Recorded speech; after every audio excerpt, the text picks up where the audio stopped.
I start thinking about what could go together, what could happen in terms of curation, how things could dialogue with each other. So I just think that one informs the other. Great. Jane, you want to take it? Well, I'm a hunter-gatherer, as many artists are. Yeah. And when I'm doing my own work, it's so specific, and so I don't really think about curation when I'm doing my own work. But as I'm out in the world looking at, going to open studios and going to any kind of artistic events, openings, things like that, I'm always looking for different artists I do not know, whose work intrigues me. And sometimes I'll see something and it'll be like 3 years later, and I'll go, that person, that's the person. It's usually someone that I kind of build a show around, that one person will inspire a whole idea for a show. Great, thanks. I would agree that it's an extension of personal practice and that it's a very fluid process. Sometimes I'm not sure which I'm doing. It all feels like the same thing all the time to me also. And that one informs the other. And sometimes I think also as an installation artist that will work in a lot of sections and pieces of things. It really feels like the same process. And sometimes it feels like the opposite of what you do in your own practice, and you get a chance to sort of branch out and see things from a new perspective also. Super. Thanks. Joe? I really think it correlates, it coexists together. Like, I'm one of those guys that is constantly on the phone, so I'm always exposed, especially through Instagram, like instantaneous feed of images from all over the world of artists, especially my colleagues here. And so while I'm thinking about ideas, I'm always also keeping up with what's going on, and so fast and so easily accessible. It's just, I'm always like cataloging things in my mind, thinking of like, oh, this is a great image, this is a great artist. I'll just keep this in my mind, keep it on file.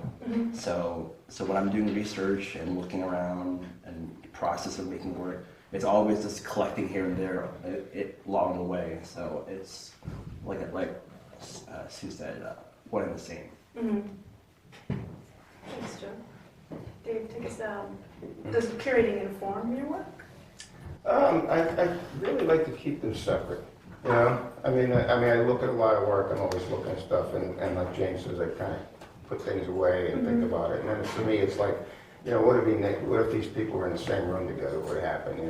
Actually, I think what informs my curating more is being a preparer, which I do too. And so, and recently too, when I do the shows at Raw, I actually hang them too, so they're exactly what I want. So, but complete control.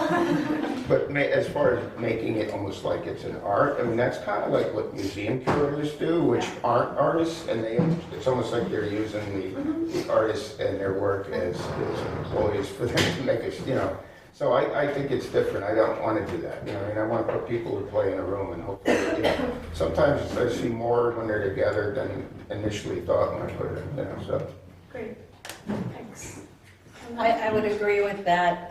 Sometimes, even though you've composed a group of people, once it's all in the space and the works are talking to each other, you learn more about the work in ways that you didn't prepare necessarily on your own. And I think that that's also a testament to that curatorial eye, is that you're willing to put things together without quite knowing everything it's going to reveal. You just want to set the stage for that synergy to occur.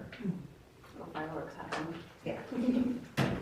I think that to a certain extent they do overlap, but I also like to think about curating as a way to form studio visits with artists to understand work that I might not necessarily understand already. And when you are presenting to an artist like, oh, I'm really interested in your work and there's the possibility of a show, then having the opportunity to be invited into a person's space and talking about their work one-on-one on a deeper level than you do otherwise, I think is really pretty invaluable. Nice. So the studio visit is a The pretty studio visit is pretty important piece of this. Yeah. Great. Thanks, you guys. So one of my favorite questions to come up that I thought would be fun to ask would be, are artists more, can you guys hear me? Are artists more prone to blur boundaries, to jumble eras, content, genre, etc.? You know, to just not be so specific. You know, like I have a show and it's got to fit this realm. You know, as an artist, like because we have different hats that we wear at different times. Have you ever done that where you've completely jumbled, you know, works from different eras, different genres? I mean, completely unexpected Well, I did pieces that. coming together. What I've done is I've had artists work that I like, but they hadn't shown in years. Okay. And they had kind of almost forgot about. Okay. Margaret Relecki. We did the Southern Haven. She had this great piece that said that it was all shot up by shotguns and stuff. And it was, getting it up those stairs was fun too. Yeah. But it was really cool. She's like, oh wow, I've been doing different stuff. I hadn't even thought about that. And I'm like, do you want to show it or not? She's like, yeah. So it was good, you know. That's great. So it's like mixing eras, but within those artists, you know. I said it's like, you know, somebody might be doing something new now. They want to show the new stuff, but you know what, the old stuff's pretty good too. So That's actually a great point, and I hadn't thought to really dip into that, but I think we should. I mean, from an artist standpoint, I always like to make new work. Is that agreed upon? And you always want to show new work, and that's something that we get kind of juiced up over. But what happens when somebody, you know, wants to show old work? You know, from a curatorial perspective, do you think about people's, you know, breadth and depth and scope of work? And you know, you've known my work and for years now, you know, but is it make new work for the show, or is it use work that you have in mind, or? That's a dilemma From the sometimes. Big dilemma. It is a dilemma because for me personally, there are works that I really like of different artists, and I think this work is really interesting and it's still relevant. It's really current. It's relevant. Mm-hmm. So I think in terms of relevancy, I think in terms of something that could be, you know, forward thinking, something that still feels like it's of this time, even if it was 10 or 20 years ago. And it's interesting because I do find sometimes that a lot of artists have not even shown those works. Those works were kind of, you know, accidents in between going to the next thing, but yet they've kept it like I have. Yeah. And so why do you keep those accidents? Because there's something in it that informs what you do afterwards. So you hold on, you know, you really get rid of the things eventually that you feel like they're really not related. So when you're holding on to something, I think it's because it marks a period in your work, or, you know, in the time that you're producing. So I like to look at older work as well. I like to mix different genres sometimes and different generations, definitely. I'm really interested in being able to show artist works that are older as well as artist works that are younger. I mean, and I find quite frankly that when I put, you know, older and younger together, some of the younger artists are shocked to find out that it's their contemporary, and their contemporary is 30 or 40 years older. I mean, they're really shocked because the work is still really exciting and interesting, and they've been doing it for a certain amount of years. I would, you know, I think if I had more opportunity, I would do it more often. So I would show that more often. When I curated at 2 of the museums that I worked at quite a number of years ago, which is where I first started curating, because it was a requirement as a director of education. Then we had educational wings and incredible gallery spaces. So when I first started doing that, I was definitely interested in mixing it up a lot. And I mixed it up in relationship to the collection, but contemporary versions of what would be in the collection. So that was some of the stuff I tried to keep it up, let everybody else say something, contribute. Well, it can be a really sticky problem. As I said, sometimes I'll see an artist's work and it'll be 3 years before I'll find a place for this artist in my curation. And that can be pretty sticky because you go to the artist studio, you make a visit, and they've moved on. Yeah. And you're like, goody. You know, maybe the new work doesn't fit in the show. I like to try to grow with the artist and try to figure out how that new work can belong in the show.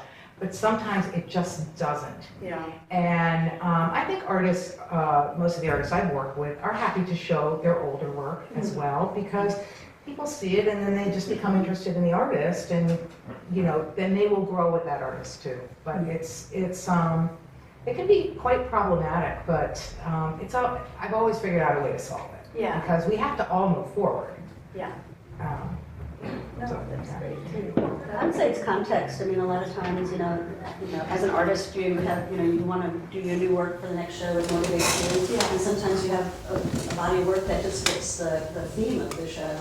And I agree, artists, sometimes it's more appropriate to hold a body of work for an exhibition as the juxtaposition with the other works in the show. I just want to add that the next show that's coming up at the Gilly Center is happening in a very different way because it's called Circling Live, and it's using an artist who passed away 2 years ago as sort of the kernel for a show that's all about relationships of people. And none of the work has anything to do with each other except that everybody was in relationship to this one person, whether a mentor or a student or a friend, and it's sort of setting up parameters, and you really don't know how it's going to come together, but you're sort of faith in the concept of it, and it's not, usually it's sort of looking at the work and some finding visual dialogues. That's going to happen after setting up the parameters. Right, so first it's get everybody on board. Yeah, it's a different way And to do then, something. yeah. Great, thanks. Joe, any thoughts? I think when the issue with seeing, being attracted to an artist's work and wanting to show that a specific work in the show, to become attached to it. But in the end, you're really invested not in that piece, you're really invested in the way that artist is making the work, how they're making it, and what they're making it about. And whether that work evolves, progresses, or you like a work from the previous body of work, I think in the end, a curator or just a person like another artist liking another artist's work, that work will still have the attribute that you were attracted to initially. So whether it's the artist had a large body of paintings and started doing more collages or assemblages, and that work still contains seedlings of what you were initially appealed to. So whether it's blurring, I don't think it's blurring. I think it's some natural progression and natural attraction to whatever the artist is making, and can find a way to adapt. And as a curator, as an artist that disappeared, it's just like you fall in love with the artist and the art, whatever the artist is when the artist makes it. So it's just a natural attraction. Yeah, to someone's vocabulary and somebody's, yeah, thanks. One thing that guides me pretty much when I curate shows, I want to make the artist look good, no matter what. And sometimes that means, like the show I did recently, Tom Smith, Real Artways. I mean, he hadn't shown much. He's a little older than I am. And, he's had his work. He's an architect, and he wanted to bring everything. I'm like, of course you do. I had to kind of kick him down, And he kept saying, well, what if I bring this? And I'm like, well, if you want to trade one out, you can do it, but you're not adding anything to the show. And he was really happy with it. I was very specific because I wanted to make it look good. And he had something that he loved, which I just didn't think fit, So I think a lot of times, like the show at Real Art was that Joe was in. I mean, Joe and Scott McCarver, I just said, do whatever you want. But then the other guy, Cecil, that was in the show, artist that passed away a couple years right after the show, he did like all kinds of stuff, and I liked it, but most of it didn't fit. So I picked one thing that did, and he was fine with that. And it was something that was a little bit older, but he was just like, yeah, okay. So I think it's, sometimes you pick it out, sometimes you just let him run. Let this guy run. Yeah, definitely. A lot of carte blanche there, Joe. Ellen? Currently in the flat files at Odetta, there's an artist, Dana Kane, and she's been one of the first settlers in Williamsburg. And she had a series of color Xeroxes, which is now an archival art form, but for any of us that were dabbling in outside of darkroom practices in the 80s, color Xerox was our medium of choice other than the Polaroid, which I guess the Polaroid's back now, the land camera's back. But Dana had this series, The Kelly Girls, and she had been a preparator at MoMA, and it was the Ellsworth Kelly retrospective. And she was doing feminist-based work about patterns and sewing as a conscious feminist voice. And looking down on all the Ellsworth Kellys as they were assembling them, she thought, these look like skirts. These look like my patterns. And she had these paper dolls from the 60s. And she just created Ellsworth Kelly shaped objects out of Color Aid paper, attached them as skirts on these 4 little pin-up paper dolls from real 50s looking, and then did color Xeroxes. She showed them at Pierogi right after she made them, and then they went into deep storage for 20 plus years, 1996. And for some reason, when she was showing me her portfolio, one of these slipped into the portfolio, and I was putting Bauhaus, more focused sculpture on the walls in the flat files for this show. And I thought, that's a really nice fit, and it's very punk and feminist, it feels good. So she pulled them out of storage, and I think she's getting a whole new audience for this. And now it's digital, that audience becomes a digital platform. So there's that one, and then a Connecticut artist, Joe Fusigna, I just showed during an exhibit called Hot Stuff, and I showed a current piece, 2 small paintings from 2012, and then 1 large sculpture that was from 2001. So it was like a mini retrospective. That's great. I think it can sort of let the audience see, a little wider range of what exists, because we all have archives, right?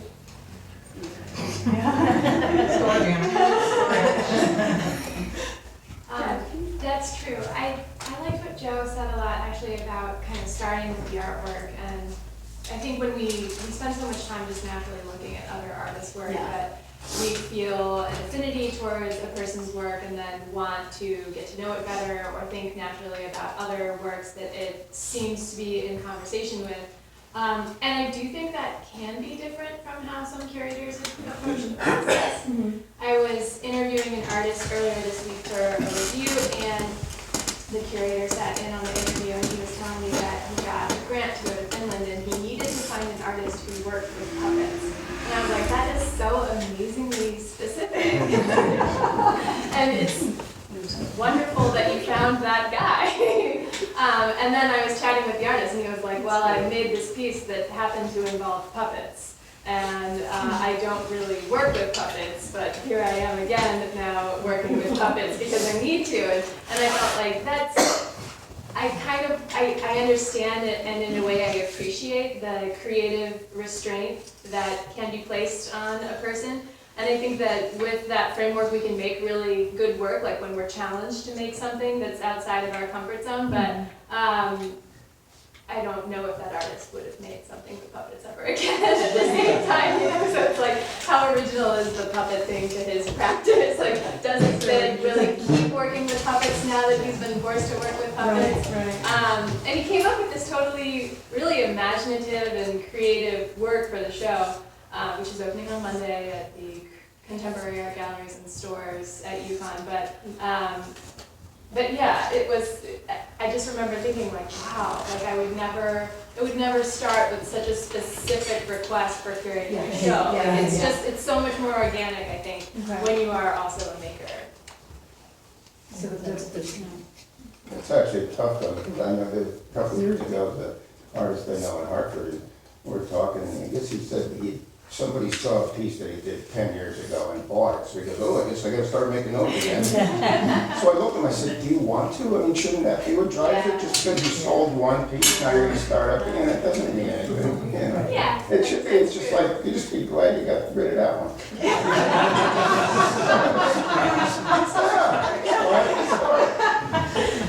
Well, one of them could become a day job. And then, I want to add something about the show here too.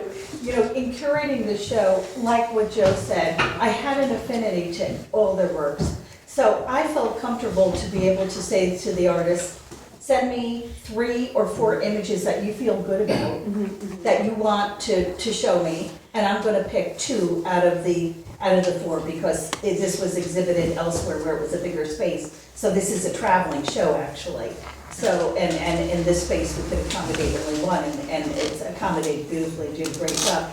But so that was a little bit a different way of doing it too, but I did it based on really having total confidence in the artist.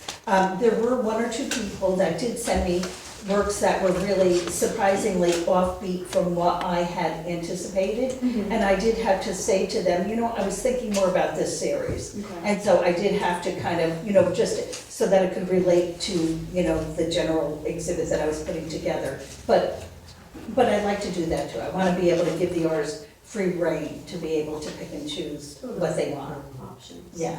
And when you kind of have a thread of a show, which is the format, Yeah. then it gives you that kind of Right. freedom to let people express, share different types of artwork and bring it all together. And the format itself is the cohesive piece of it. Right. Thanks, guys. The evolution of curation from artistic practice. I mean, I think most of us as curators study visual art. And I mean, we didn't study, curatorial studies as a whole thing, right? So do you guys have any, stories or anecdotes about the first time that you were like, I'm gonna do this? I got thrown into it. When I got out of graduate school, I really needed a job to support myself. I couldn't live off of an adjunct salary. I just didn't want to juggle 10 adjunct positions to make ends meet, which at that point I would have had to do not 2 or 3 or 4, but it would have been like 8 or 9 positions. So I just didn't want to do it. A teacher of mine, Leon Golub, at the time said, you're articulate, why don't you do what I did? And I said, well, what did you do? And he said, I supported my family by being a director of education at museums. And I said, well, I don't know. He said, well, you know what you like and what you don't like when you walk into a museum. You know what works and doesn't, right? And I said, yeah. And he said, well, just apply. And he actually was wonderful. He was so supportive of me. He believed in me, and he put things together, put a cover letter together for me. He did it all. And I sent it out to a few places. He told me where to look, and then I got a job interview. And my first place was at the Des Moines Art Center in Des Moines, Iowa, which they call their art centers, but they're incredible museums. I mean, the Des Moines Art Center is totally contemporary. It collects architecture along with art. I mean, they had a building by I.M. Pei and L.L. Saranon and Richard Meyer. And James Turrell's wife, Julie Brown Turrell, was the person that came there, and it was under her direction at the time. Long story short, I got it. And I was required to curate, to write about, interview the artists, which I loved, because they were my colleagues, and I've kept in touch with many of them, like Peter Shelton and other people over the years. But, and Wolfgang Light, that was an interesting story, because he's an artist that just collects pollen from trees. I mean, he collects pollen over years and years, beautiful yellow pollen. And I remember, one of the things I said is, and you have to be careful what you say too, well, one sneeze and the whole piece falls apart. And that was quoted in the paper, and I got in trouble. But I was asked to curate one show, and I thought, all my colleagues were doing more conventional shows, and I thought, we had a little bit of a rodent problem at the time, and I thought, let's make art for the mice. Running through, and I thought, I'm going to change people's perspective, literally, of how they look at art. And if I change the perspective, maybe they'll change how they think about art. So I invited artists that were all local, and then I invited regional artists, and then I invited tons of artists that were really famous, like Jonathan Borawski and other people that had exhibited there, to create pieces that were no bigger than 3 inches by 3 inches. They could be sculptured, they could be whatever, and we hung them all at the baseboards. And so you had to get on your hands and knees basically to see the work. We had magnifying glasses and titles and the whole thing, and so it was really successful. But one of the things we did was, I said, it was all based on our collection. So I said, you could create satire, you could do whatever you want, but base it off of a piece from the collection. So one person took one of the Andy Warhol's mousy tongue, and they said M-O-U-S-E, mousy tongue, and they had a picture of mouth, and they did it in all the colors. Another person took a picture of Liechtenstein's pyramid, and they made holes in it, and they called it Swiss cheese. And just people had fun with it, so much fun. Well, it really took off. It got written up by their local paper, and it went to the, what is that where it gets distributed to all kinds of magazines and papers. They are Syndication. It went, yeah, to syndicated press, and I got calls from Newsweek, Life, Time, all of them. They all wanted to come out and do a whole cover story on the exhibit. Well, long story short, I was threatened, not by Julie Brown-Terrell, but the assistant director. Julie was gone at that time, and the assistant director, who was really tough and really critical and really had no sense of humor, was in charge. And she said to me, because I called, I said, look, I gotta let these people know, I mean, we have a very short window and they're gonna either come or not come. Yeah. Which one do you want to choose? Because it was everyone, including art magazines, and so it's really what every director could dream for, because it puts their museum on the map. So she said, you have 24 hours to take this exhibit down. We don't want the exhibit to be associated with rodents. So I said, you're kidding. So I found a whole bunch of different university galleries to travel it to. We packed it in Velveeta cheese boxes. And that was it. So just, that's a funny story about like curating, you know? Like that was your, yeah. But when the director came back and she found out, oh my God, she called me in, she said, you know, I am so sorry this happened to you. This is what we all dream of happening. Is there any way you could call back? And I did, but it was too little too late. They were on to the next thing. So it has to happen that quickly, you know? But yeah, fun story to tell. Yeah, yeah. Anybody else gonna say anything else? Any other stories? Well, I have one. It's not as glamorous or anything, but I've never had any formal training, and it's funny because I'm doing museum and curatorial studies right now. I'm teaching students that are there to study it in a formal practice. And you know, my transition, or so the world opened up really after I had kids, and I couldn't get into my studio, and I was always in my car, and I sort of became a car curator. I could sit, it was something I could do on a cell phone, and I could think about ideas, because I was always thinking, even though I couldn't sort of make anything at that time. And I just had so many ideas for shows, so I guess I thought it was like making a transition from being a dancer to a choreographer. I was just looking at sort of the bigger picture and starting with an idea. And I could call people, and I could do studio visits, sometimes driving kids with me. But it was a way to sort of get outside of the life I was in at that point, and go make studio visits and meet other artists. And I was going in and out of New York a lot, and it was really because of Art Space and New Haven that I sort of got the opportunity to do that. I think that's when we were doing like lot projects, and somehow I got involved before Art Space moved into the current space it's in, right before that, and then curating the first show, and really they didn't have anything planned, and I just got this opportunity to do something in the entire space. They didn't even have it divided up into flat files or anything yet, and just sort of jumped in and did it. So a lot of it's just sort of having a lot of energy, being willing to try things and practice in public without really knowing what you're doing. Yeah, learn as you go along. That's great. Have a lot of willing participants along the way.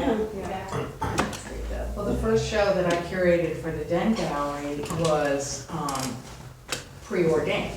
So the president of the college and Doug Highland had met each other, and so they wanted to present these pulp paintings that were at the cover of books with the New Britain Museum.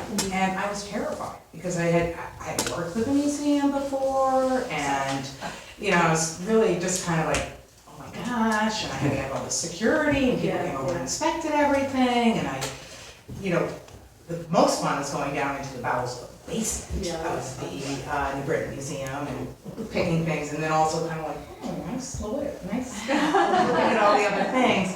But it was pretty scary because I really hadn't had that experience before. Yeah, that's interesting. But it turned out to be a great show. It was a lot of fun. Remember when we opened the boxes and all the frames were like all crappy? I was so scared. I was like, oh my God. So I had to call them up and say, do you know this is like horrible condition? Yeah. Because I was so concerned about the condition report, you know, all their paperwork and everything. And they're like, yeah, you know. I was like, okay. So I did document everything just in case, you know, something else happened. But it was fun, and it attracted a lot of people because it had you know, it had the basically both audiences came to see it, so. I didn't realize that was the first show. That's great. Yeah. That was your first, woo! Yeah. That's great. Pushing to the deep end right away. Yeah. Anybody else have any thoughts on jumping in? I have my bachelor's from the art school in Hartford, and my work is really just taking very commonplace items we just take for granted. And there are what they are. They're mass-produced, fabricated, buy them from the Dollar Tree, the hardware store, or any commercial department store. But those boring, everyday utilitarian objects, they're loaded. But I think when you decontextualize that object, you are able to extract stories, and you can also load it with narratives with the addition of a well-crafted, intellectually thought out title. And I think I take that same process in my art making with artists and their body of work. I sort of see them, to simplify things, see them as objects, loaded. And my job is to unload them, expose them in this new context. And putting different objects together in a different space, that's not typical to what there usually are, and I think at that point it allows for a natural unraveling of sorts. Yeah. I think it is an evolution, it is an extension, it's a growth, but I think it's still being an artist, and the medium is people's work and people's personality and egos. I guess that's how I see it, and also, taking everyday objects, I also just like being a normal person, so I'm just driving around listening to radio and same old songs playing, and you hear things, and like, I did a show at Art Space Hartford called Space is Just a Word Made Up by Someone Who's Afraid to Get Too Close. And that's a lyric from just a really sappy pop song from Nick Jonas, like a Disney star, whatever. But it's just like that word, and it's just like, it's just so obscure, so like funny, and like it's just something about this lyric. But then in addition to all these artists I've been seeing, like space, it's just a word made up by someone who's afraid to get close. You have these relationships and fear of intimacy. It's like, oh, this is so great. I just want to unravel this somehow, and it just happens out of like spontaneity and just like, maybe having a slushie or whatever. So a slushie and a radio. Yeah. You got a show like that. Pop music. That's great.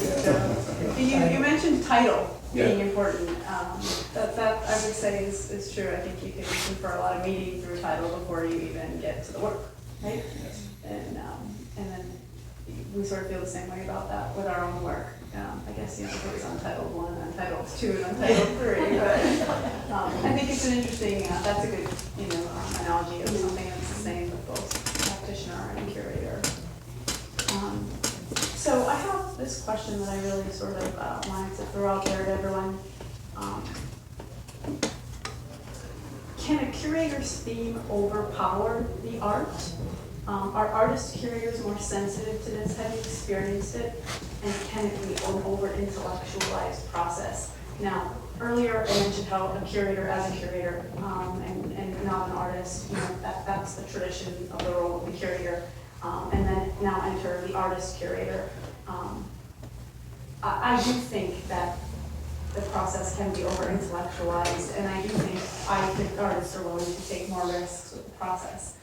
So I'm just wondering, do you even give thought to that at all? Or I know that we've talked a ton about it being a relatively organic process and an extension of practice to some degree, but the over-intellectualizing.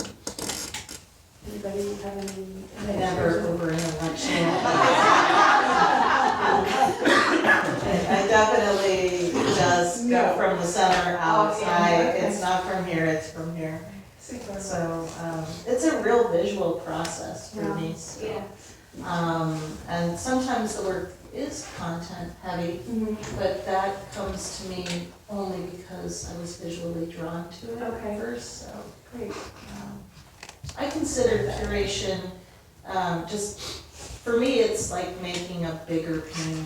It has more moving parts, or it's a song. When it gets on the walls, it starts to become a song.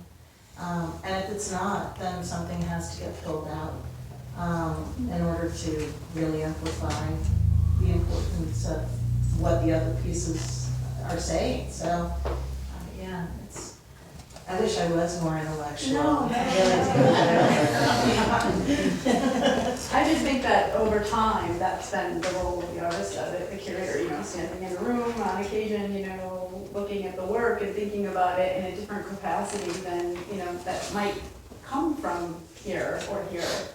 Maybe, I ask. I do think, you know, that as an artist who also curates, that I think that's a great description. I've always had this idea for a show, and I've been working on it for years. And when I go to New York, you know, I go around to all the galleries and museums and things, and I take pictures of the labels. I wanted to call this the Blather Show, and basically put up all the labels with big, you know, flip chart drawing things, and say, okay, read the label and draw the piece of work. Oh, great. And I thought, and I thought that would be so cool. I mean, I'm kind of mocking it, but on the other hand, sometimes I really like those labels. So it's like a really slippery slope, because you don't want to tell your viewers, just like with an artist, you don't want to tell them what they should be thinking about your work. You want it to raise questions. Yeah. But some of the labels are just so funny, because they're just, I mean, we've all read them, they make no sense. And I think that, in a way, is kind of over-intellectualizing it, because they could write a big label about something that maybe isn't that visually packed, and in a sense, they're telling you what to think. So, you know. Conditioning the viewer. Yeah. So maybe I can freelance curate that show now. Maybe another spot. Just take markers, you know, draw it up. No, that's a good point, because, you know, museums present work in a very, you know, typical capacity with lots of content, biographical and narrative. And in a contemporary art gallery, I mean, you know, a pristine white wall is to some degree what many of us prefer. So, you know, that in and of itself is just a different approach to curation, you know. I was just going to add that I think that historically there is a precedent for not a very intellectual show.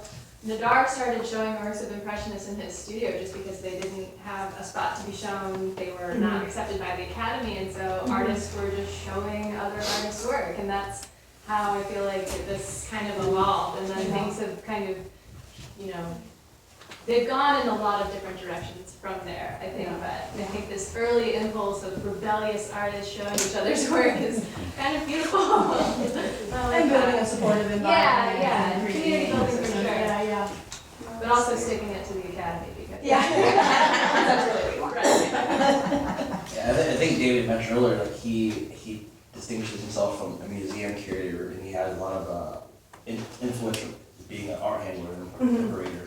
I think a museum curator comes into the position with a lot of intellectual, you know, preconceptions. So you're talking about art history and institutional critique and theory. And with me and theory, it's like a deer in headlight. You know, like don't ask me about Kant, don't ask me about Heidegger. Just ask me about how I feel. You know, like I don't know the difference between a phenomenology or a phenomenon, but it's just all these like simulacra and simulation. These are all very really interesting concepts, but and when it comes to it, you are showing work to the everyday person. And yes, you do want to create work and small shows that appeal to a certain esoteric group of people, but majority of the time it's just the everyday person. And if you just load it and over-intellectualize it, it becomes too dry and too inaccessible. And that's a dilemma I have with just making work as an artist.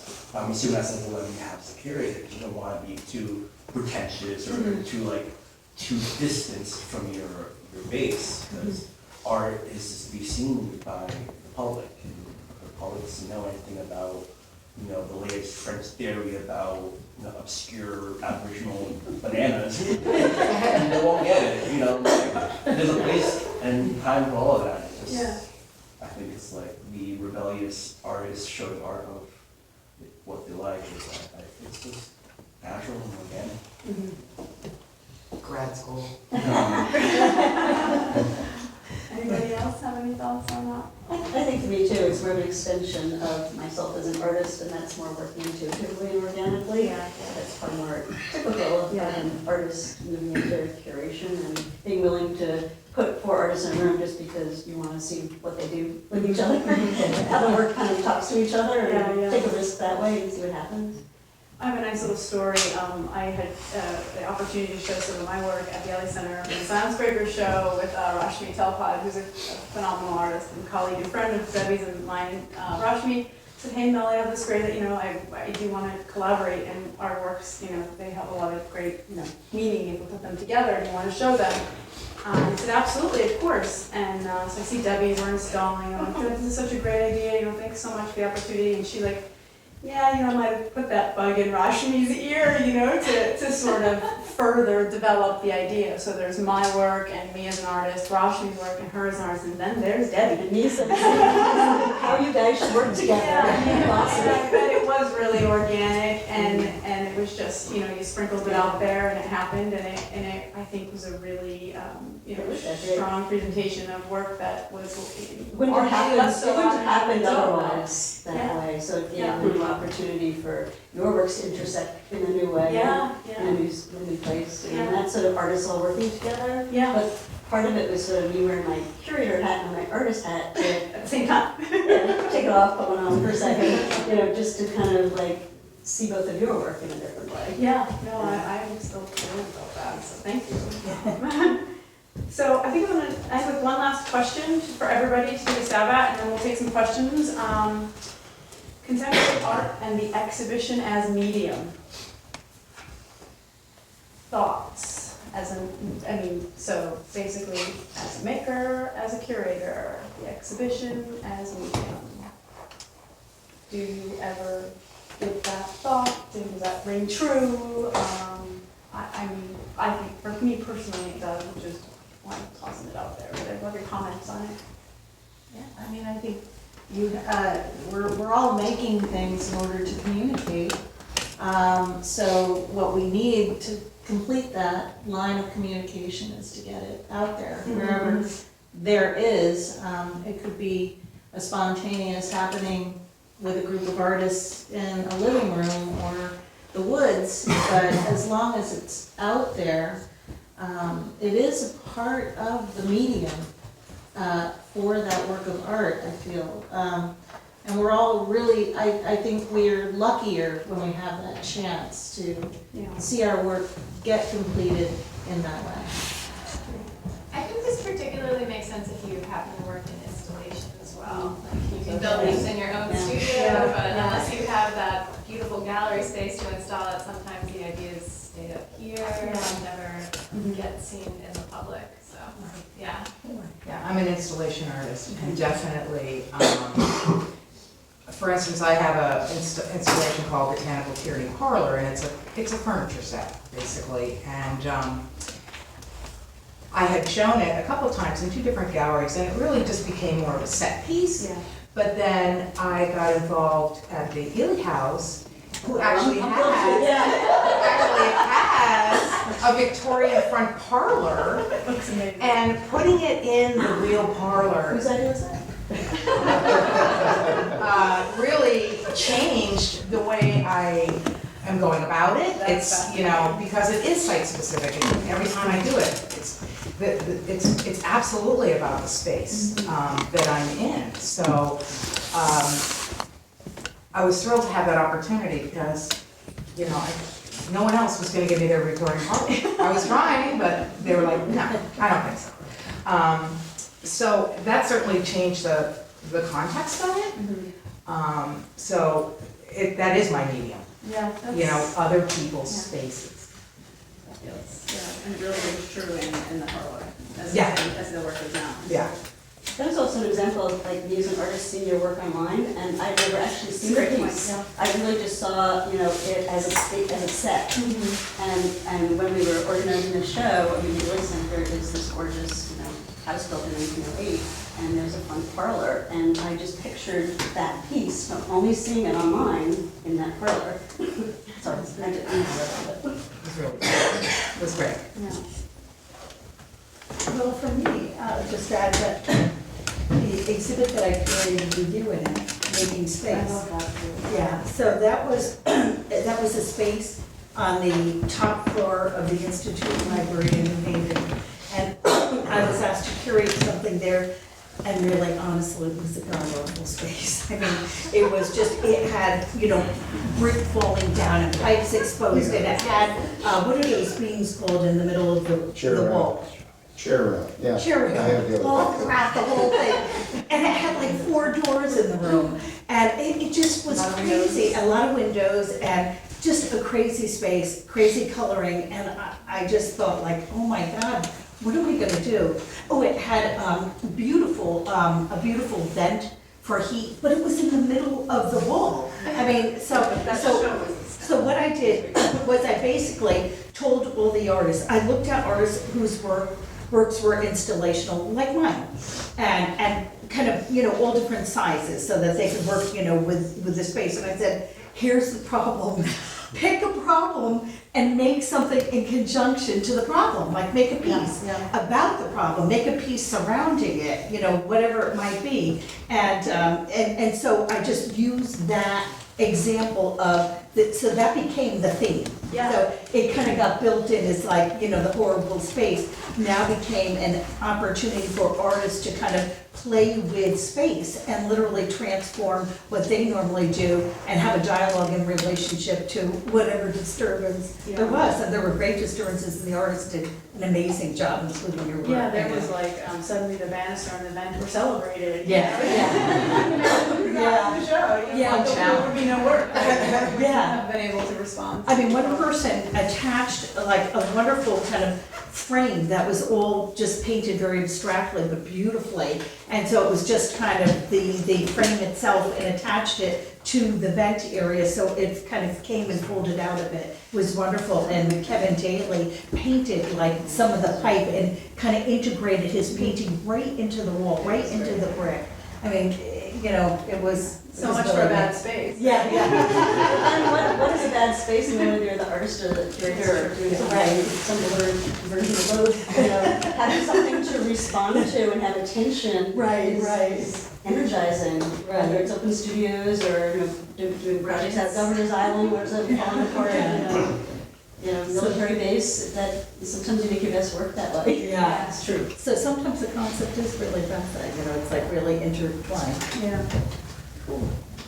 Anybody have any questions for the crew? I do. You're mentioning the word organic. What is the opposite of organic for you? I'm not sure that I understand what you mean by organic. The space that you were just talking about, was that organic? No. The opposite, I think, we contrive. That's what I- Yeah, really try and contrive, yeah, Contrive, exactly. yeah. So if you could talk about that a little bit, I'd appreciate it. Well, in relationship to what I was just As a saying. curator, you talk about The organic. process. Process. I think more of what I was hearing was more about the process of working and thinking is more organic than preconceived, where in a museum. Puppets. Yeah, you might Yeah. start out with a Right. rigid concept and then look for things to fit into, and you can't deviate from that because you have a thesis to work with. Thank you. Yeah, Yeah, it's like someone said, I'm coming to you, I want to show about blue triangles. If you don't have blue triangles, you're not going to show. That's not organic. That's just very like, this is what I Yeah. want. This is what I'm going to show. You can't give me anything else. That's not organic. That's pretty straightforward, direct, you know. No, contrived. That's a really Yeah. good example. So I've been a professional curator for almost 20 years, but I also make art, and used to make art, I used to show, I don't read so much anymore. And what's really fascinating to me about this conversation is, I think what we just touched on, which is the difference between organic and, as Dave said, contrived, or overly constricted. But I think one of the things that is really, what I'm doing in my head as I'm listening is I'm separating out the kind of institution or the kind of setting where these exhibitions can take place.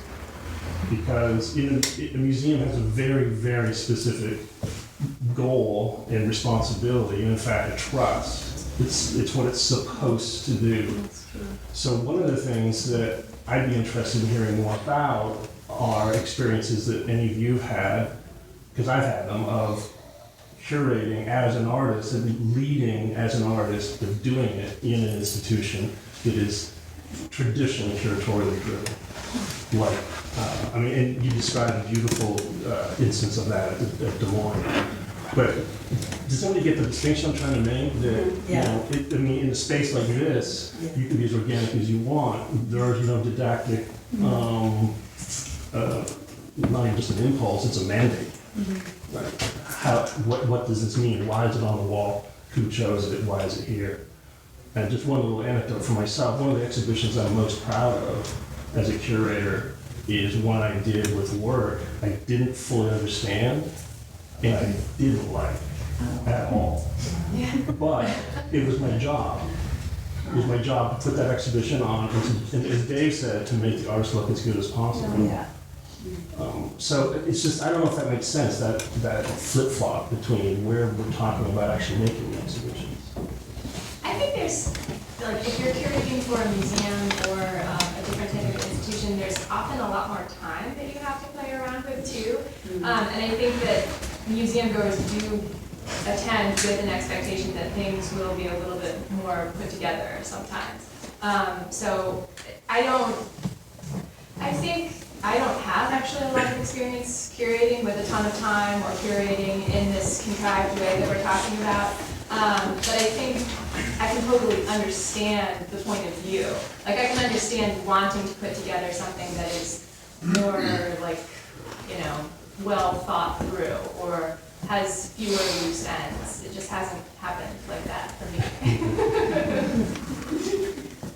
Yeah, for me, when you were asking your question, I was thinking, as an artist, when you're asked to put your work in a museum setting, that is when you start to listen to who your boss is, who's hiring you to take your work there, and you're going to meet those specifications in order to have it fit the whole. The only museum show that I've ever curated, it traveled from an art center to a museum setting. So it made the changes to fit the museum setting, and somebody else did the installation, and it was professionally lit, and the cataloging took place that didn't take place at the art center initially. But beyond that, the work traveled, so it didn't change, just the setting did. So that's been my only exposure to that kind of restricted environment, and it felt very unrestricted because the work remained intact. I have a question for you. Now that you put, I'm not sitting up there. I know. What you said was really interesting about how you curate a show of work that you didn't like. I want to know, did you put that in your resume? Yeah, it's there. You gotta review an art form. And you had, okay. It's like sometimes that happens. But did it torture you? Like, did it keep you up at night? Or was it like, oh man, I gotta produce it or show that stuff that's not my normal mission statement or your vision? It was actually really a satisfying experience in order to sink into a kind of professionalism. The way an attorney would with a client that they don't like. And the artist, by the way, is delightful. It's a friend of mine, still. And he knows that his work isn't really what, but it's awkward sometimes, but we go to shows together, we go to museums together. But he needed that exhibition and the institution needed to do it. And so, it's like a doctor working on someone that, you don't care what their particular you don't need to like your patient, you just need to do the job. Well said. Ben, sorry. Well, and then the flip side, so if you have you have this spectrum of restricted versus kind of organic and open theme or format of the show. So I'm curating a paper show up in Avon. It's the second year running. The first year was just open and paper possibilities, anything that's focused on the paper. And this year, the group kind of wanted a theme of some kind. Didn't want too restrictive, but so we came up with chaos because right. I mean, like, but every other show is called Chaos and has a theme of chaos. But whatever, that's fine. And people still thought it was too restrictive. What the hell do you do with that? So we changed it to Chaos versus Order, but I'm curious what your guys' thoughts are on that. That was a pain. On having a theme? Yeah, or I don't know.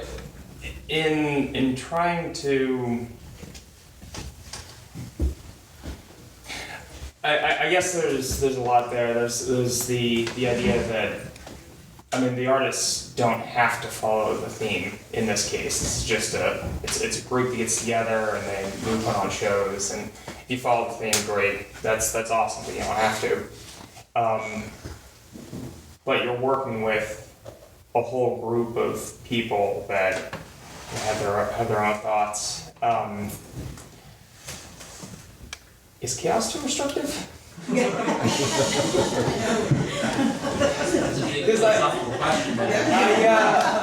Well, it's a trigger. I mean, a theme like that that's so general, sometimes it's either just a very loose way to create a thread and link things together, although having all works in paper to me is already a theme.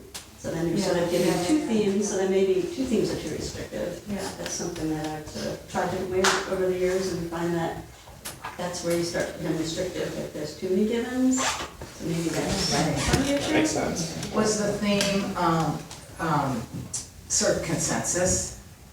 Yeah. Was it the soulless result of committee thinking? Yes and no. There's an email list.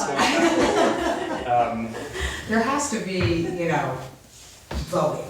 Sure. And democracy and sort of like, you can't please everybody in a group. I can't imagine curating with a group. That to me would be pretty difficult. Unless I was the leader of that group and then.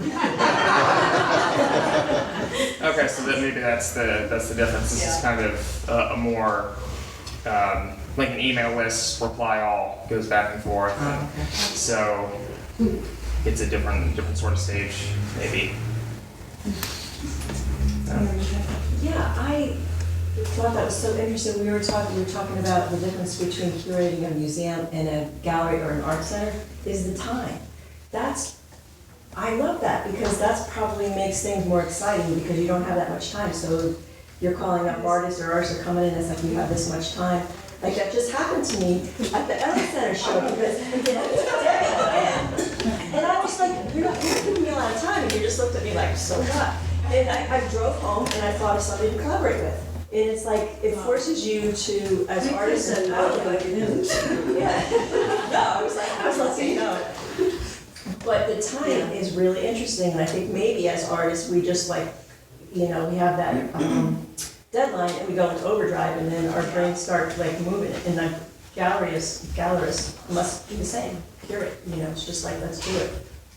Yeah. We don't have a lot of money, it's probably also in there.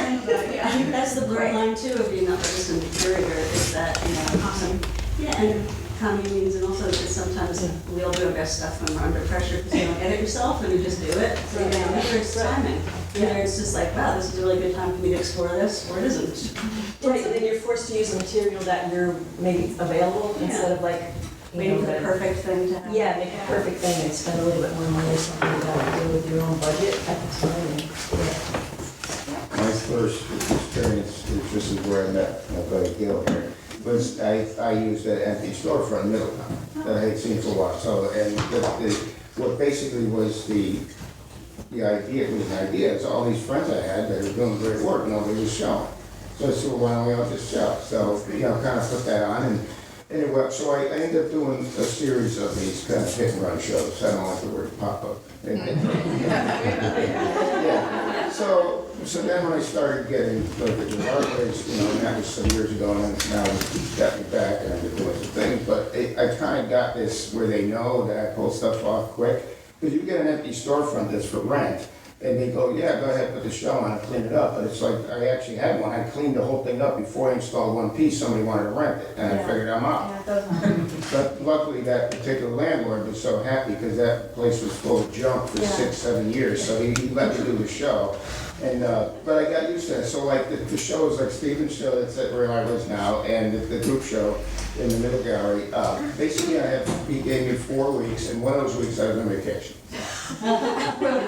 So it's like now, and of course I was able to do it, so now what am I gonna get, 2 weeks next time? Yeah, It just, they know, it's like, I'm the short. Well, sometimes even with getting shows, like for homework, if you have too much time, like, oh, I'm gonna give you a show and it's a year from now, I don't even think about it for 6 months. You know what I mean? It's like too far away. I can't even think about it. You know? 10.5 months later, you Yeah, and a lot of museum shows, shows in museums sometimes are 2-3 years ahead of time to get everything together. So you're talking about time, you know, that's, museums. Yeah. They give themselves lots of time, and we still end up hanging stuff the night they open. So maybe it's just endemic to the water, but I don't know. No, it is to every story. It does seem though that there's money involved too, that would establish the kind of order that you were subjected to. You know you're gonna get paid for your curation and that there's an overriding person that you're answering to. And again, I don't even think that it's that unlike getting a commission as an artist or handling an artist's commission for them. And then, you know, you've got somebody that's paying, they've got their deadline, you've got to meet it, and there is no chaos at that point. It is very pointed and focused, and the work may still be organic. It was selected and created possibly as a work that came from an organic kind of process, but once you've got that buyer, you know, and you have to meet their specifications, then things get pretty orderly. It's an interesting conversation to have, because as my 9 to 5, I work in logistics, and the whole level of professionalism is part of that. You have your shareholders, you have your deadlines, you have your resources, you have, sometimes people call out, sometimes you run out of certain materials you use, and you're restricted by so many logistical issues.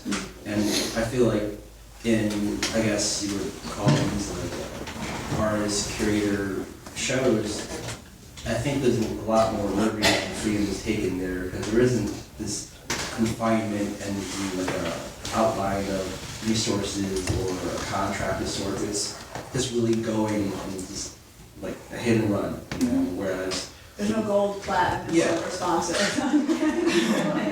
you know, you're not sponsored by Rockefeller Foundation or sponsored by SpaghettiOs. I don't know. Like, I think it's just, that's a good conversation to have. Like, what is the relationship between a professional curator and curate a show in relation to a show that is curated at an art space or a storefront? Are these professional curators coming to these shows, or we go into the professionally curated shows? What is the differences? What are the overlapping? And is there a competition? Is there cooperation? I think that's something to think about for another talk. Yeah, no, That's a good question.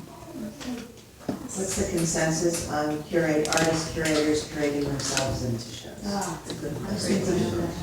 Well, Susan, you have a piece in the show. Because you did paper. I have a piece in the show. I'm usually against it. I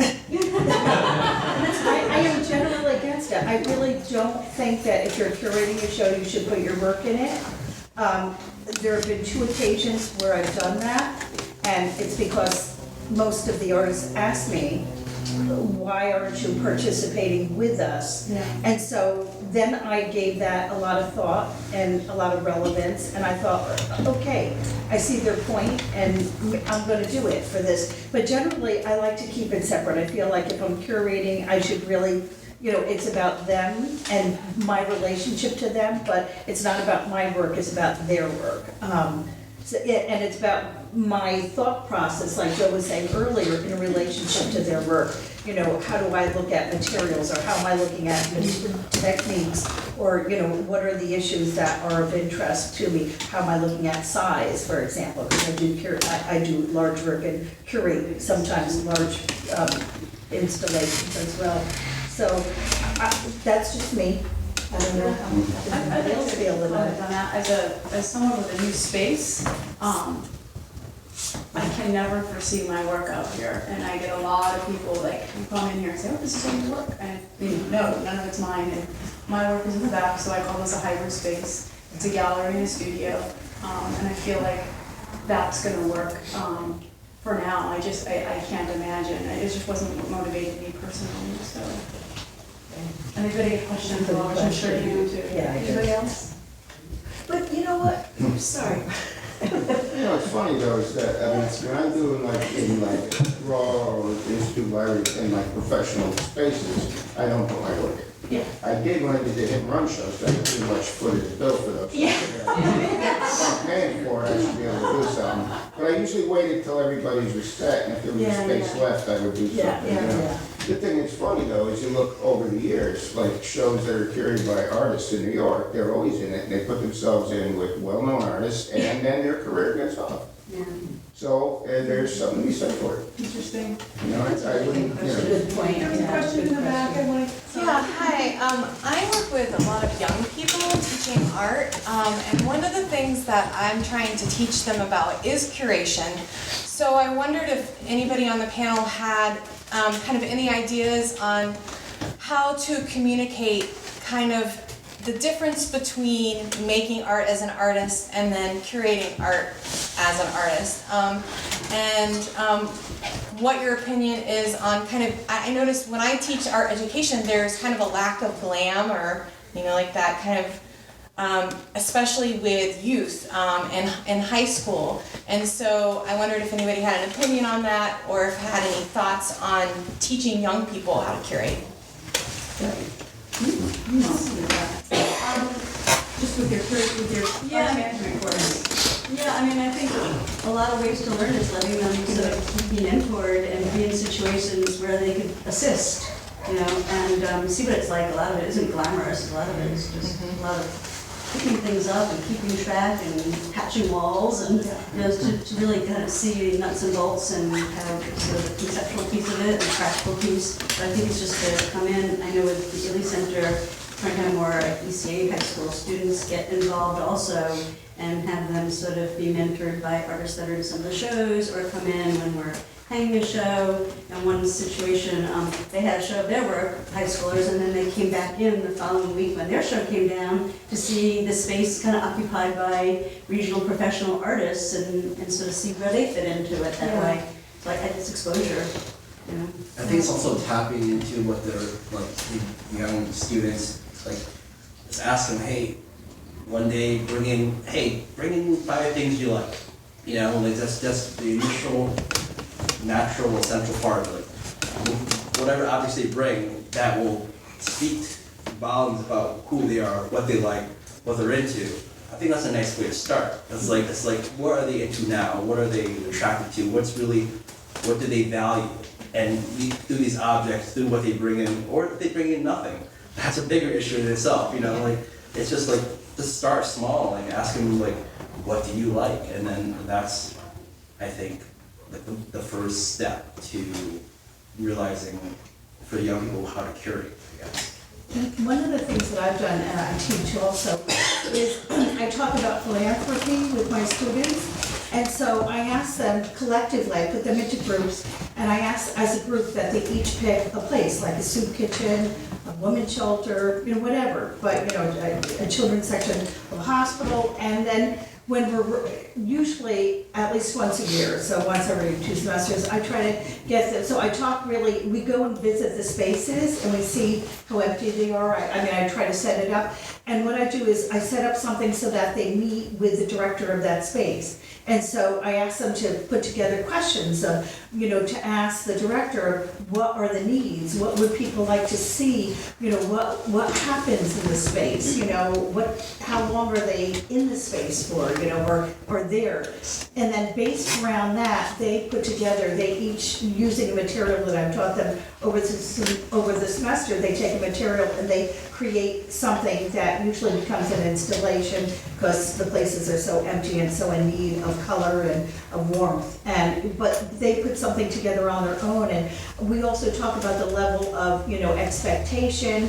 The director sets a timeline and goal, and so they have to figure out, can they get that done in that certain period of time? Do they have to maybe hone in and edit what they're going to do, make something smaller, not as big? So they have to work it out and they have to figure out, and it's a great way, for them to also learn about curating. How young is young? Middle school and high school. Okay. Yeah, they can. I have this one friend, and I always love this thing that he did. He did it for himself, but he's an artist. He was in Chicago and now in New York. He would go to Goodwill and produce shows for himself. So he would just find goodies in Goodwill and whatever store, and just sort of, as an intervention, kind of, put up some work somewhere, that he had a story in his head, and then document it. And I think that with young people, you might be able to sort of, say, go out into the world, and wherever you are, if you're with your folks at the grocery store or whatever, find a group of X amount of objects, put them somewhere, document them, and then come in and let me know what you did, and ask them to sort of project, get some sort of project description, So it's full throttle, it's a mini full throttle exhibition. And maybe it could only take them 15 minutes, right? But then you can, starting to learn and rehearse the vocabulary at a very early age. That can get them thinking about composing and putting things together and having a reason why. So that sounds like you're doing that, so that's very cool. Oh, thanks. I was thinking about beachcombing with my kids, and as a beachcomber, I consider that a form of curation, and it really is a direct line to connoisseurship for me, because there's a wide variety, but some are better than others. It's a real gut feelings, And my sons, when they would beachcomb with me, my eldest is an architect now, but he would sort of follow, and he would say, oh, here's one, Mom, do you like this? And I'm like, yeah, it's good, it's nice. Like, nice. And then he would say, do you want it? And I'm like, oh, no, you keep it. So you toss it. And then if he got one that he really thought I should see, and then he would say, do you want it? And I'm like, yeah, can I have it? And he'd be like, cock it. So I do think that they can start at any age and like Goodwill. And if I end up needing to leave my space with Odetta because of rents, I've noticed that every artist that's done a solo with me, which is not a lot, it's a small handful, they all make an Odetta model, which is pretty great. I didn't know that was going to happen time and again. So I thought that I would have them as a final show take their models and curate Odetta shows within their tiny and that way they could tell me how well they're looking at artwork out there beyond themselves. And I think it'll be a challenge for a lot of them, because they did make it to that solo show. They are that internalized 99% of the time, which is what I saw in the studio to ask them to do a solo in the first place. But I think it'd be just an interesting exercise for them, but it also would give them the confidence to curate, Anybody have any other questions? Yeah, I was wondering, I'm hearing a lot of pointing towards the compromises that have to be made. So I'm curious, it seems to me to be a fascinatingly multi-dimensional aspect. So what are the desirables that you're thinking of, and what are the ways in which you've had to downplay 4 of them in order to get 2 of them singing? That's a good question. I just really quickly will speak to the very first show that I opened up. I think one of the hardest things, and this is a basic response, but is how much work to put in, how much white space to give. And my dear friend who's not here today, Eric Licky, helped me install the shows, and boy, did we get into it, you know? I mean, he puffed and folded his arm. Well, this is your space, and you're going to do it. You need to. And I said, no, I want this work up. I know it's, and I knew that it was too much work. I knew that I could spare the work, and I love white space as well. That we went toe to toe, and it was. I think that's a common thing that happens. A compromise is how much white space versus visual space. But that was my most recent compromise. And to add to that, this show that's traveled, it began as at least two pieces by each artist, because I really feel that 2 pieces start to give the audience a sense of what someone's really doing. So I really hated to edit it down, but we really needed to do just 1 piece because the space is really cool as it is. But, it's tough because you want to give someone a real idea about who that artist is and what they do, that it's not just a one-trick, Well, sometimes too, when you have space, when you're curating for a group, let's say, sort of Connected Women Artists or the print show or whatever. And those people have, they come in and they look at the space and they have an idea that they're gonna put, 100 works in the show. And I say, well, no more than 30. And they go, but you have all the space. And I said, I'm not gonna hang stuff on top of each other. I'm just not gonna do it. And I got into it with this one woman about it, and I finally just put her in the space, took out the measure, literally cut out cardboard the size of the frames, and stacked them on top of each other. And I said, see, you have to trust me on this, it's not gonna work. And she said, I guess you're right. It's salon style, if you're in a membership group that has 150 artists and you show all of them, you kind of know that it's going to end up somewhat salon style, and that's your expectation of it. Yeah. Well, and especially the show you just had so many artists in it, and I think it worked out really well in there because it's big space too. But it also brought in like a zillion people. I mean, they're saying, well, if you only do 50 works, then 150 artists' friends won't come. And I was like, the show has to be. But that made sense for that show. Yeah. I mean, that was called an unjuried exhibition. That I was sort of just creating the guidelines to help it happen. Yeah. But a lot of times these groups every member will have to show. And I said, no. I said, I'm going to curate from the group a good show, or I'm not going to do it. And so usually they let me, select the work. And they say, well, what do we tell the people who don't get in? Excellent. Yeah. I think it's artists That's the art is. curating. That's the one thing? That's the art is. Yeah. You're not in this time. I think it's artist curating shows. We do it because we get to sort of share our own perspective or expand something that we do, not really to show a club Right.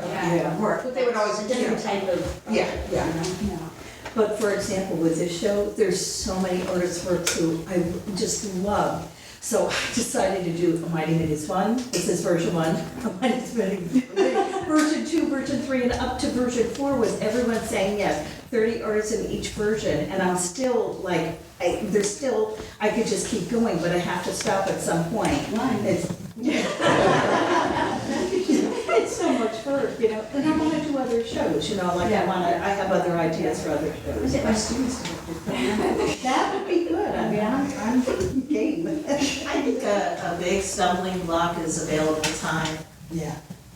There's a sea of really interesting artists out there, and then there's 12 months a year. Yeah. Time, space, money. The time factor is a big problem for me.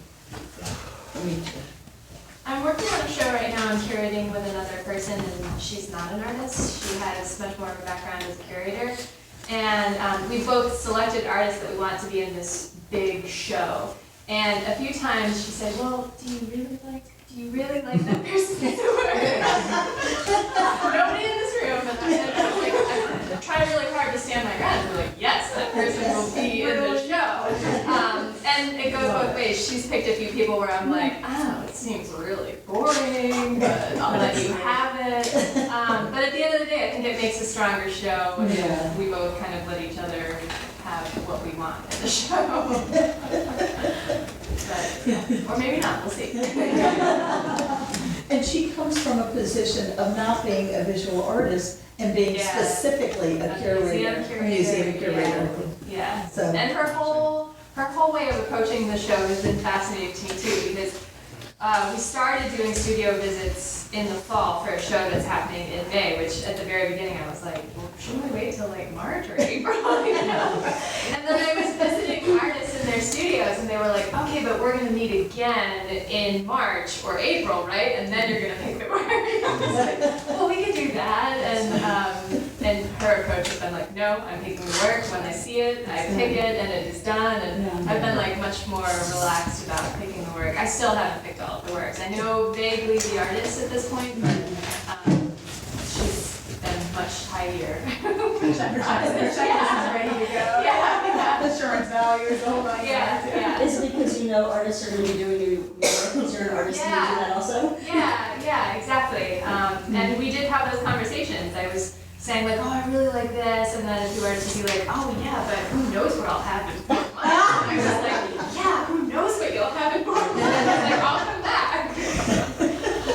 Which has made the process much more time consuming. I will say, so I understand, makes more sense, it's very good to just pick. Yeah. I think. Anybody else? Questions? I mean, the other thing is the logistics of the space.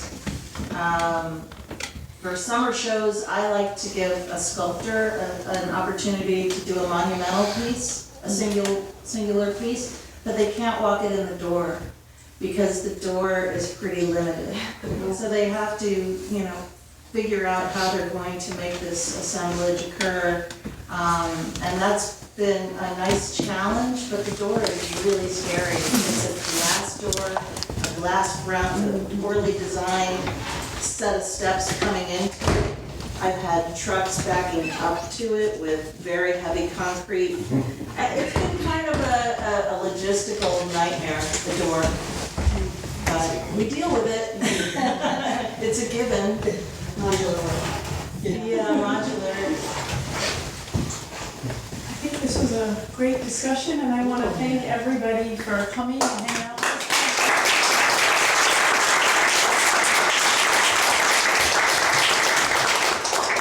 Thank you. Questions? Thank you for putting this together. Yes.